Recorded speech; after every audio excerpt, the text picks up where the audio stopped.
Cette présentation fait partie d'une série de 4 vidéos sur l'approche 4B. Les 4B recommandent l'application des fertilisants en utilisant la bonne source de produits à la bonne dose, au bon moment et au bon endroit. Les notions de bonne dose et de bons produits seront abordées dans cette vidéo. Les fermes Agiro est une entreprise de grande culture située à Huntingdon, en Montérégie-Ouest, dans une région de 2900 unités thermiques. On cultive 390 hectares de maïs, de soya et de blé d'automne. Comme pratique culturelle, on fait du semi-direct sur billon, des cultures de couverture endérobées et des cultures intercalaires, principalement dans la culture du maïs et parfois dans le soya. Marc-Claude, peux-tu nous parler de la fertilisation azotée dans ton maïs, en commençant par qu'est-ce que tu fais après la récolte de ton blé d'automne? Après la récolte de blé d'automne, on applique des MRF puis du fumier avec des épandeurs de précision pour appliquer la bonne dose de fumier ou de MRF. Puis après ça, on applique nos engrais verts avec mon épandeur de précision, puis on fait les billons. Puis après ça, ça pousse le reste de la saison. Ça peut nous apporter à peu près une 60aine d'unités d'azote pour 50 % du maïs l'année suivante. Parce qu'en fait, 50 % de ton maïs est fait sur un retour de blé. Oui, c'est ça.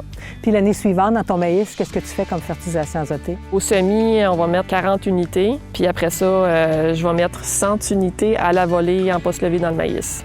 Donc, tu appliques ton urée à la volée dans le maïs avec ton applicateur de précision. Mais avant ça, qu'est-ce que tu utilisais?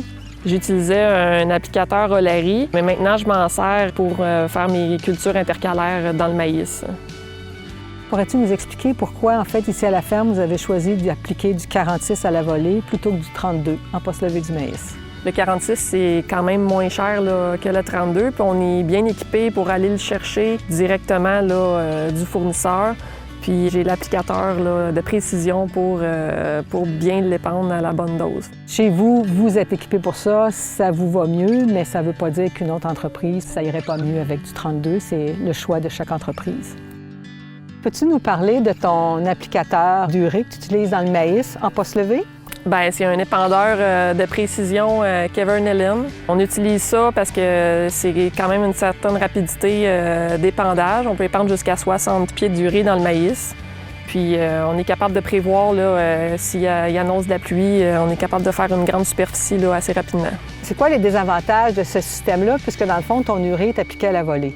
Dans le fond, l'urée n'est pas incorporée, fait que s'il annonce des journées chaudes et venteuses, avant la pluie qui peut être annoncée, on met un inhibiteur d'uréase, fait que comme ça, on limite les pertes par volatilisation.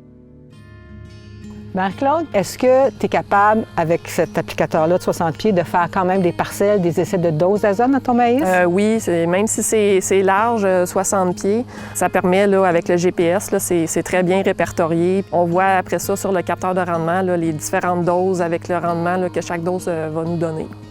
Tu fais des parcelles d'azote dans ton maïs depuis vraiment plusieurs années, des parcelles sentinelles depuis 3 ans. Ça te sert à quoi, faire ces parcelles d'azote-là? C'est pour essayer de trouver la bonne dose d'azote optimale à appliquer à chaque année, tout dépendant des conditions météo, parce qu'il n'y a pas une année qu'on va avoir le même résultat. Fait que c'est pour ramasser des données pour être capable de se faire une idée de c'est quoi la bonne dose au bon moment. En fait, c'est important d'en faire sur plusieurs années avec dans différentes conditions météo pour être capable à un moment donné de te faire une tête sur ce que ça prend.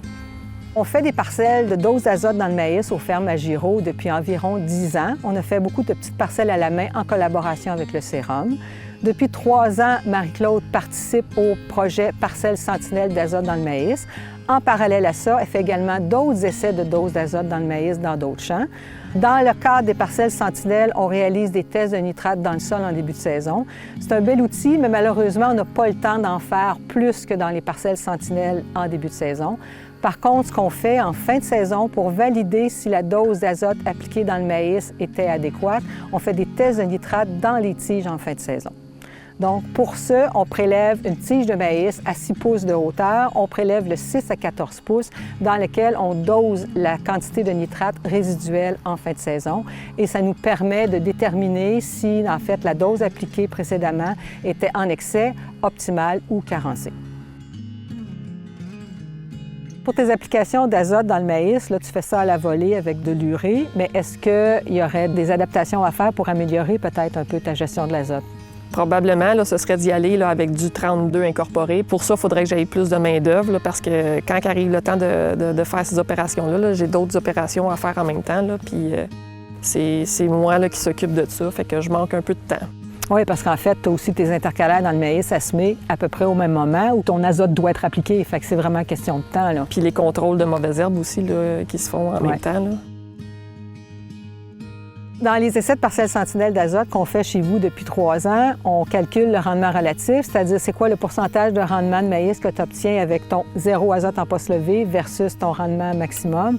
Puis chez vous, on sort au-dessus de 90 de rendement relatif. C'est un signe de santé des sols puis de performance. Quel lien tu vois justement avec ta santé des sols, puis avec la météo aussi? Comment tu vois la météo dans tout ça? Plus les conditions sont bonnes, plus la météo est bonne pour que le sol fournisse de l'azote, bien, le maïs, il va aller chercher son azote dans le sol le plus possible, plutôt que de qu'est-ce qu'on va y apporter en termes d'engrais minéral. Là. Fait que plus les conditions sont belles, bien, on n'a pas nécessairement besoin d'apporter plus d'azote.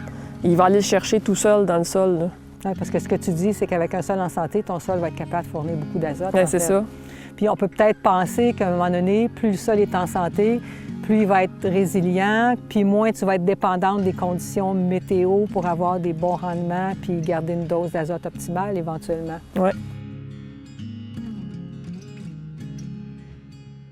Ça fait plusieurs années qu'on fait des essais de fertilisation azotée dans le maïs-grain sur des retours de culture de couverture. Puis on s'est vraiment rendu compte que quand on a des pratiques culturelles qui permettent d'améliorer la santé des sols, comme ici le semi-direct et la culture sur billon, et qu'on rajoute à ça des plantes, des racines, des cultures de couverture, bien c'est là que nos impacts, nos bénéfices sur le rendement de maïs puis sur la réduction de la fertilisation azotée sont les plus importants. C'est vraiment comme si 1 + 1 = 3 dans ces conditions-là.